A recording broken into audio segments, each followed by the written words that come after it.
Supreme court के justice Gavai ने कहा है कि अगर वो दलित ना होते तो वो कभी सुप्रीम कोर्ट के जज नहीं बन पाते। जस्टिस गवई ने कहा कि आरक्षण जैसे सकारात्मक प्रावधानों की वजह से हाशिए पर रहने वाले समुदाय के लोग भी भारत में सबसे बड़े पदों तक पहुंचने में कामयाब हो सके हैं।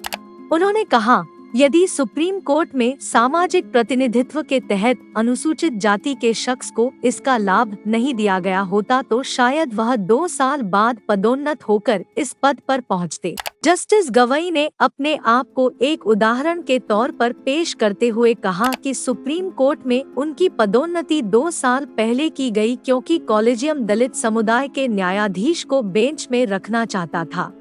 जस्टिस गवई, जो पहले बॉम्बे हाई कोर्ट में वकालत करते थे, ने कहा कि बॉम्बे हाई कोर्ट का जज बनने के पीछे भी यही एक कारक था। जस्टिस गवई ने कहा कि जब उन्हें 2003 में बॉम्बे हाई कोर्ट में जज के रूप में नियुक्त किया गया था, तब वह एक वकील थे और उस समय हाई कोर्ट में कोई भी दलित जज नहीं था।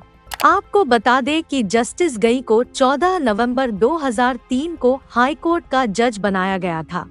वो 11 नवंबर 2005 तक बॉम्बे हाई कोर्ट में एडिशनल जज रहे और उन्हें 12 नवंबर 2005 को स्थायी जज बनाया गया। बाद उन्हें पदोन्नति देकर सुप्रीम कोर्ट लाया गया था। जस्टिस गवई 23 नवंबर 2025 को रिटायर होंगे और फिलहाल वो सुप्रीम कोर्ट कॉलेजियम का हिस्सा है। जस्टिस गवई मई 2025 में देश के चीफ जस्टिस बनने की कतार में भी हैं। अगर ऐसा हुआ तो वो केजी बालाकृष्णन के बाद दूसरे दलित चीफ जस्टिस होंगे। बार एंड बेंच की रिपोर्ट के मुताबिक जस्टिस गवई ने ये बातें न्यूयॉर्क सिटी बार एसोसिएशन द्वारा आयोजित एक कार्यक्रम में कही, जहां वो अपने जीवन पर विविधता, समानता और समावेशी के प्रभाव से जुड़े एक सवाल का उत्तर दे रहे थे। जस्टिस गवई का ये बयान इस बात का सबूत है कि कैसे बहुजन महापुरुषों और महामहिलाओं की अथक मेहनत की बदौलत आज वंचित वर्गों को समानता के अवसर मिल रहे हैं।